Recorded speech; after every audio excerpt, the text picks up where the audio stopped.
Assalamualaikum students, open the book of SST, History section, chapter number 10, the early Muslims, book page number 47. In this chapter we study about the Muslim dynasties and Muslim ruling the areas after the Khulafai Rashidin. जब चारों खलीफों के बाद जो मुस्लिम dynasty start हुई थी, इस chapter में हम उनके बारे में पढ़ेंगे. एंड आफ्टर द शहादत ऑफ फोर्थ खलीफा हज़रत अली रज़ी अल्लाह ताला अन्हु, जो फर्स्ट मुस्लिम डायनेस्टी स्टार्ट हुई थी वो थी उमैय्यद डायनेस्टी.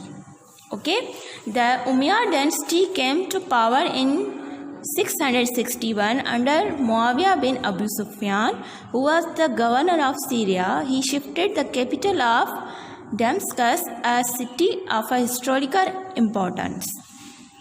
उमैय्यद डायनेस्टी कब पावर में आई थी? 661 में. किसके अंडर में? मुआविया बिन अबू सुफियान के, जो गवर्नर थे सीरिया के. उन्होंने जो कैपिटल था वो दमस्कस में शिफ्ट कर दिया था. ओके, पर्शियन एंड बेजेंटाइन, ये दो अम्पायर थी. ये वो दो अम्पायर थी जो अरब्स के अंडर नहीं आई थी, क्योंकि ये दो बहुत बड़ी अम्पायर्स थी. The Umayyad period is noted for the expansion of Muslim territories across North Africa, Europe and Asia. Bukhara and Samarkand came under Umayyad rule, and under Muhammad bin Qasim, the Arabs invaded Sindh and captured lands up to the Multan. Okay. जब Umayyad period start हुआ तो उसमें expansion जो है वो बहुत ज़्यादा हुआ था. उमैयद पीरियड में उसमें बहुत से इलाकों को कॉन्कर्ट हुए थे. वो इलाके एरिया भी कॉन्कर्ट नहीं हुए थे, बल्कि इलाके भी हुए थे. और उमैयद पीरियड में जो लैंड एंड सी के ज़रिए वो अपनी सारी एक्टिविटीज़ करते थे. उमैयद पीरियड में नॉर्थ अफ्रीका की तरफ, यूरोप एंड एशिया की तरफ हम बढ़े थे. जब मोहम्मद बिन कासिम 712 में सिंध में आए थे तो वो भी उमैयद पीरियड था. ओके, वो उमैयद पीरियड में आए थे. बुखारा एंड समरकंद जो है came under Umayyad rule. These are the areas of Afghanistan. Multan तक उन्होंने लैंड हासिल कर ली थी. और मुस्लिम की जो नेवल पावर थी, नेवल पानी यानी कि वो जो बाय सी उन्होंने जो फ़ौज तैयार की हुई थी, वो उमैयद डायनेस्टी के दौर में, मुआविया के दौर में हुई थी. ओके, ऑन लैंड, जब लैंड में वो जब स्पेन में एंटर हुए थे तो वो उसको हेड कर रहे थे बार्बर जनरल तारिक. जब स्पेन में एंटर होने लगे तो बार्बर जनरल तारिक ने अपनी फ़ौज को इस पहाड़ पे उतारा था. ठीक है, इस पहाड़ पे उतारा था और उन्होंने बाकी जो जहाज़ थे वो आधे जला दिए थे. और इसलिए जला दिए थे, वो उनको था कि हम ये कॉन्कर्ट करके जाएंगे, हम कॉन्कर्ट किए बिना यहाँ से नहीं जाएंगे. इस तरह बाद में इस जो पहाड़ का नाम रखा गया जबल तारिक, इसका नाम दिया गया बाद में जबल तारिक, और इंग्लिश में हम उसे कहते हैं जबाल्टर. ओके, ये जबाल्टर रहा के टुडे इसकी पोजीशन ये है.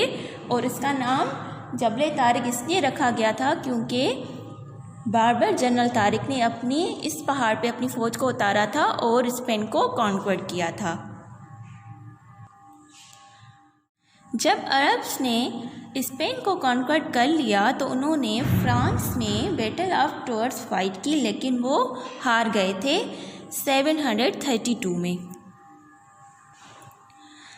The Muslim presence in Spain became stronger when the Umayyads established their rule. They made Cordoba their capital and made it one of the finest cities in the world. Education, science, medicine, art and culture flourished in Muslim Spain. Cordoba's university was the largest and the best institution of this time.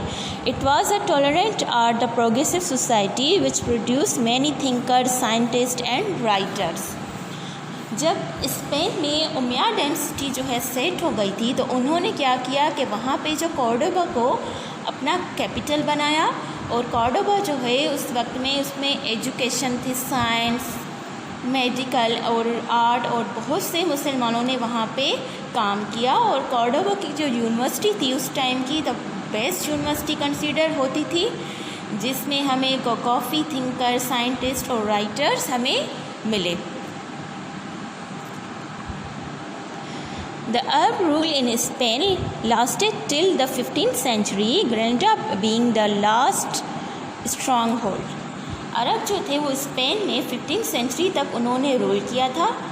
Granada जो था वहाँ का जो last strong hold था उनका, लेकिन आहिस्ता आहिस्ता वहाँ पे जो उन्होंने बहुत वर्कआउट किया था, बहुत वर्कआउट किया, और उसके बाद क्या हुआ कि वो आहिस्ता आहिस्ता उनका जो पावर था वो लूज़ होता गया, वो अपना पावर लूज़ करते गए। और इन 750 उसके बाद जो उमैयद डायनेस्टी थी वो ख़त्म हो गई और वो अब्बासीद ने उन्होंने डिफ़ीट कर दिया था। ठीक है, अब्बासी ने डिफ़ीट किया और उमैयद का जो पीरियड था वो ख़त्म हो गया। और मैं आपको बता दूं कि उमैयद का मतलब है यानी बनु उमैया के लोग, और अब्बासीद का मतलब है यानी बनु अब्बासी के लोग। ये दोनों अरब के थे, दो कबीले थे, ये दोनों अरब के कबीले थे। उमैयद से हमें जो सबसे ज़्यादा जो था काम उन्होंने किया कि इस्लामिक जो सल्तनत थी उन्होंने बहुत आगे बढ़ाई, और बहुत से जैसे एजुकेशन में हम आगे बढ़े। कॉर्डोबा यूनिवर्सिटी भी जो थी वो वहाँ की जो फाइनेंस यूनिवर्सिटी थी, लार्जेस्ट यूनिवर्सिटी थी, उससे इंस्टीट्यूट में लोग पढ़ते थे, हमें उससे बहुत साइंटिस्ट, थिंकर्स एंड राइटर्स मिले। ओके, ये थी उमैयद डायनेस्टी। अब Abbasi dynasty, in next lecture we study about the Abbasi dynasty. Okay, your homework is reading of the Umayyad period and answer the question number 1, what was the significant about the Umayyad period. Okay, reading करनी है आपको Umayyad period की, और Umayyad period के बारे में बताना है कि सिग्निफिकेंट क्या है और इस उमैयद पीरियड में क्या क्या हुआ था। Okay, see you next video, take care, अल्लाह हाफिज़।